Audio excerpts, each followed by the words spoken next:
నమస్తే. Welcome to పొలిటిన్ health. Wife and husband మధ్య ఎమోషనల్ గ్యాప్ ఎందుకు వస్తుంది, ఎప్పుడు వస్తుంది, రాకుండా ఉండాలంటే ఏం చేయాలి, ఇలాంటి విషయాలను మనకు తెలియచేయడానికి ఈరోజు మనతో పాటు ఉన్నారు doctor Sneha Vemuri, yoga expert and motivational speaker. Doctor గారిని అడిగి ఇప్పుడు మరిన్ని విషయాలు తెలుసుకుందాం.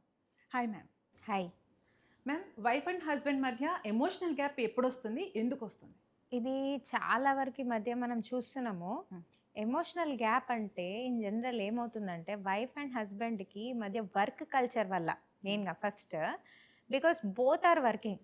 ఓకే, వాళ్ళు బిజీ ఉన్నారు, మార్నింగ్ నుంచి నైట్ వరకు వీళ్ళు కూడా బిజీ ఉన్నారు. సో దీనివల్ల ఏమవుతుందంటే ఎక్కువ వాళ్ళు మాట్లాడుకోవడానికి టైం దొరకట్లే. ఎక్కువ వాళ్ళు ఉండేది ఎక్కడ, ఆఫీస్లో కొలీగ్స్తో. సో అక్కడ వాళ్ళు ఎక్కువ మాట్లాడడం ఆర్ అక్కడ ఎక్కువ కాంటాక్ట్స్ అవ్వడం ఆర్ అక్కడ ఎక్కువ టైం స్పెండ్ చేయడం అవ్వడం వల్ల అసలు ఏం జరుగుతుంది, ఒకరొకరి లైఫ్లో ఏం జరుగుతుందో తెలీదు. సో దానివల్ల ఏమవుతుందంటే షేర్ చేసుకోవడం మానేసినప్పుడు, ఇది జాగ్రత్తగా గుర్తుపెట్టుకోండి, ఎప్పుడైతే మీతో జరిగింది ఆర్ మీరు ఏం ఎక్స్పీరియన్స్ చేశారో అది మీరు షేర్ చేసుకోవడం మానేసినప్పుడు, అంటే టైర్డ్ అయిపోయి ఆర్ కొన్నిసార్లు కొన్ని సిచ్యువేషన్లు ఏమవుతుంది, హస్బెండ్ రాత్రికి చాలా లేట్ వస్తాడు, వైఫ్ కూడా లేట్ అయిపోతుంది, తినేసి పడుకునే వరకు అలసిపోతారు, అసలు షేర్ చేసుకోరు అసలు ఏమైంది డేలో ఆర్ ఎలా గడిచింది ఏమి షేర్ చేసుకున్నప్పుడు ఏమవుతుందంటే ఒకరికొకరికి అసలు ఏం జరుగుతుందో తెలియదు. దానివల్ల మెల్లమెల్లగా ఆ ఎమోషన్ అనేది దూరం అవుతుంది. అంటే ఒకరికొకరికి ఉన్న ఎమోషన్ దూరం అవుతుంది. అండ్ ఇదేమవుతుందంటే ఆఫీస్లో ఎక్కువ టైం స్పెండ్ చేసినప్పుడు ఆఫీస్ కొలీగ్స్తో ఎక్కువ ఎమోషనల్గా బాండే ఉంటారు. ఓకే, ఇది వైఫ్కి నచ్చదు ఆర్ హస్బెండ్కి నచ్చదు. నువ్వు నాకన్నా ఎక్కువ వాళ్ళతోనే మాట్లాడుతున్నావు, ఈ సినారియోస్ ఎక్కువ వస్తూ ఉంటాయి. నువ్వు నాకన్నా ఎక్కువ వాళ్ళకే ఎక్కువ ప్రిఫరెన్స్ ఇస్తున్నావు అంటే ఇక్కడ ఏమవుతుంది, అక్కడ ఆ కొలీగ్స్ వాళ్ళు రోజంతా ఉంటారు కాబట్టి వాళ్ళకి ఎక్కువ ఇన్ఫర్మేషన్ ఇచ్చేది ఉంటుంది ఆర్ వాళ్ళతో ఎక్కువ మాట్లాడేది ఉంటుంది కొన్నిసార్లు సిచ్యువేషన్లో. దాన్ని వాళ్ళు అంటే ఇది చేయలేరు. బట్ ఇక్కడ ఏమవుతుంది, వైఫ్ హర్ట్ అయిపోతుంటుంది ఆర్ హస్బెండ్ హర్ట్ అయిపోతుంది. దాన్ని మీరు మేనేజ్ చేయాలి కంపల్సరీ.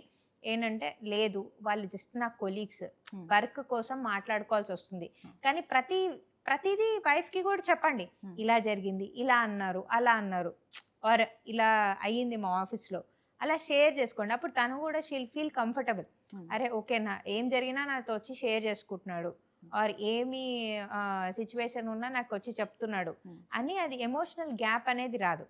జనరల్ ఏమవుతుందంటే ఒకరినొకరు ఇగ్నోర్ చేసేసుకుంటారు. ఇంకా అంటే సరే నీ లైఫ్ నీది, నా లైఫ్ నాది, నీ ఆఫీస్ వర్క్లో నువ్వు బిజీ ఉన్నావు, నా ఆఫీస్ వర్క్లో నేను బిజీ ఉన్నాను, నేనేం చేయాలి దానికి, అక్కడ గొట్లాట్లు వస్తాయి అనమాట. ఎక్కువగా జరిగేది ఏంటంటే ఆఫీస్లో ఏదో ఇష్యూ జరుగుతుంది, ఆ స్ట్రెస్ అంతా తీసుకొచ్చి ఇంట్లో చూపిస్తారు. అక్కడ ఏం జరిగిందో వీళ్ళకి తెలియదు.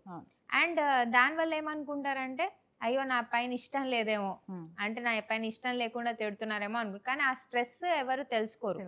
సో ఆ స్ట్రెస్ని తెలుసుకోండి. అండ్ ఏంటంటే మీరు ఎప్పుడు కూడా ఒక ఇమోషనల్ బాండ్ అనేది మెయింటైన్ చేయాలి. ఈ ఎమోషనల్ బాండ్ ఎలా మెయింటైన్ అవుతుంది అంటే, మీరు ఎప్పుడైతే ప్రతి విషయం డిస్కస్ చేసినప్పుడు at the end of the day అయినా ఆర్ ఒక టైం పెట్టుకోండి, ఎప్పుడైతే మీరు మీ వైఫ్ కలిసి తినాలి ఆర్ డిన్నర్ ఆర్ ఏదో ఒక టైం పెట్టుకోండి, డిన్నర్ అయినా, లంచ్ టైం అయినా ఆర్ బ్రేక్ఫాస్ట్ టైం అయినా, ఈ టైంలో మనం మాట్లాడుకుందాం, ఈరోజు ఏం చేయబోతున్నాం మాట్లాడుకోవాలి ఆర్ ఏం జరిగిందో మాట్లాడాలి ఆర్ ప్రతిదీ డిస్కస్ చేయడానికి ఒక టైం పెట్టుకోండి.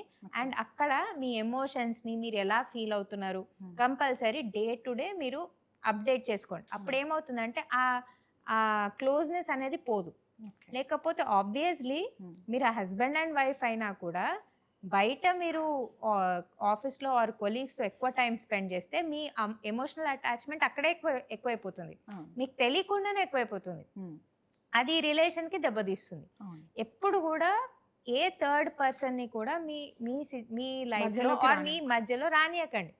అట్లా ఎప్పుడు కూడా ఒకరికొకరు ఎలాంటి సిచ్యువేషన్ మెయింటైన్ చేసుకోవాలి అంటే, ఎవరితో మాట్లాడినా కూడా నీకు తెలుస్తుంది, నేను ఎవరితోనైనా మాట్లాడుతున్నా నీకు ప్రతి అప్డేట్ వస్తుంది. అలా ఒకరికొకరు అలా ఉంటేనే అది చాలా రోజులు నడుస్తుంది. అండ్ ఏంటంటే ఎమోషనల్ బాండింగ్ అనేది హస్బెండ్ అండ్ వైఫ్ మధ్యలో చాలా ఇంపార్టెంట్. ఎందుకంటే చాలా వరకు ఏమనుకుంటారు, ఏం అవసరం, వైఫ్ అంటే ఇంట్లో ఉంటుంది ఆర్ ఆఫీస్కి వెళ్తే పని చేసుకుంటుంది, ఏదో నడుస్తుంది, అలా కాదు. ఎమోషనల్గా బాండింగ్ లేనప్పుడు ఏమవుతుందంటే చాలా డిఫరెన్సెస్ వస్తాయి.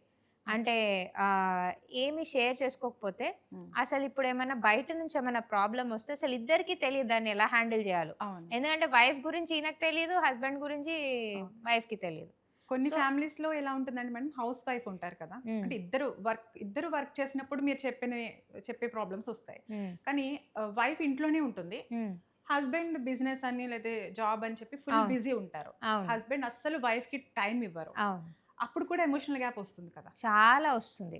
ఎందుకంటే తను మార్నింగ్ నుంచి నైట్ వరకు నీ కోసం వెయిట్ చేస్తూ ఉంటుంది.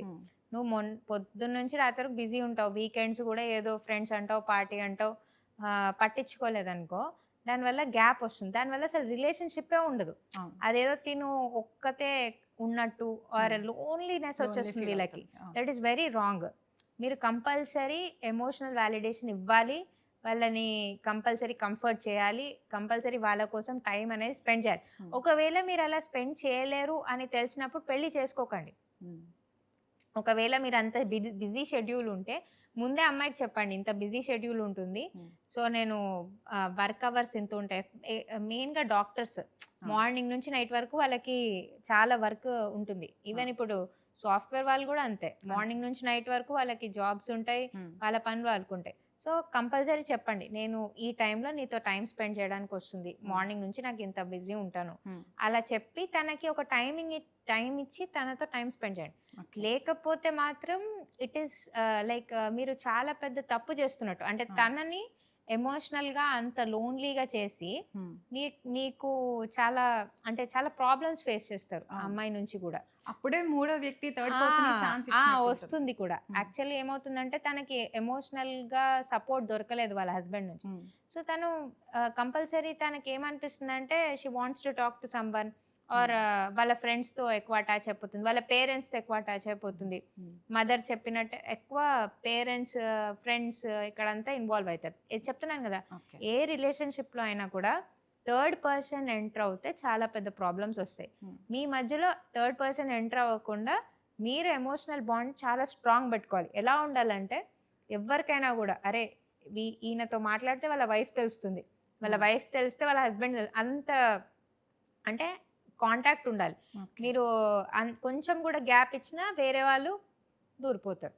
సో అందుకని emotional bond is very very important. ఎమోషనల్గా బాండ్ లేకపోతే మీరు ఎంత చేసినా కూడా at the end of the day ఎమోషన్సే లేవు. కొంతమంది నటిస్తూ ఉంటారు పెళ్లిలో, ఆ నటించే స్టేజ్ రాకూడదు. ఓకేనా, నటిస్తూ ఉంటారు, ఇంకా అదేదో వాళ్ళ మధ్య రిలేషన్ బాగోలేకపోయినా చుట్టాల ముందు వైఫ్ ముందు కూడా నటిస్తారు, ఆర్ హస్బెండ్ ఏదో ఒకటి నడవడానికి అట్లా ఉన్న రోజు మీరు ఎప్పటికీ హ్యాపీ ఉండలేరు. ఎందుకంటే వెన్ ఇల్లు అనేది ఆర్ వైఫ్ ఆర్ హస్బెండ్ అనేది it is actually home feeling ఉండాలి. ఏదన్నా నేను వీళ్ళకి చెప్పుకోగలుగుతాను ఆర్ ఏదన్నా నేను ఎలా ఉన్నా కూడా దే ఆర్ వెల్కమింగ్ అన్నట్టు ఉండాలి. అంతేగాని అక్కడ కూడా వెళ్ళి నటించాల్సి వస్తే ఇంకా ఏమన్నట్టు, ఇంకా వేస్ట్ కదా. సో ఎప్పుడు కూడా మీరు అది ఒక్కటి బాగా ఇంపార్టెంట్. మీరు లుక్స్కి ఆర్ వీళ్ళు ఇంత బాగున్నారు అంత బాగున్నారు అందుకే పెళ్లి చేసుకున్నా, మహేష్ బాబు లాగా హ్యాండ్సమ్ ఉన్నాడు అందుకే పెళ్లి చేసుకున్నా అని కాదు. ఇట్ ఈస్ లైక్ వాళ్ళ క్వాలిటీస్ ఏంటి, ఎమోషనల్గా వాళ్ళు నీకు సపోర్ట్ చేస్తున్నారా లేదా, అవైలబుల్ ఉన్నారా లేదా, ఇది మెయిన్ ఇంపార్టెంట్. ఎమోషనల్ అవైలబిలిటీ ఉందా లేదా, అది ఉంటేనే మీరు చేసుకోండి. లేదంటే తర్వాత మీరు చాలా బాధపడతారు. ఆ ఎమోషనల్ అవైలబిలిటీ లేకపోతే లోన్లీ ఫీల్ అయిపోతారు చాలా. వైఫ్ అండ్ హస్బెండ్ మధ్య ఎమోషనల్ గ్యాప్ రాకూడదు అంటే ఎలాంటి జాగ్రత్తలు తీసుకోవాలి చాలా క్లియర్గా ఎక్స్ప్లెయిన్ చేశారు. Thank you ma'am. Thank you.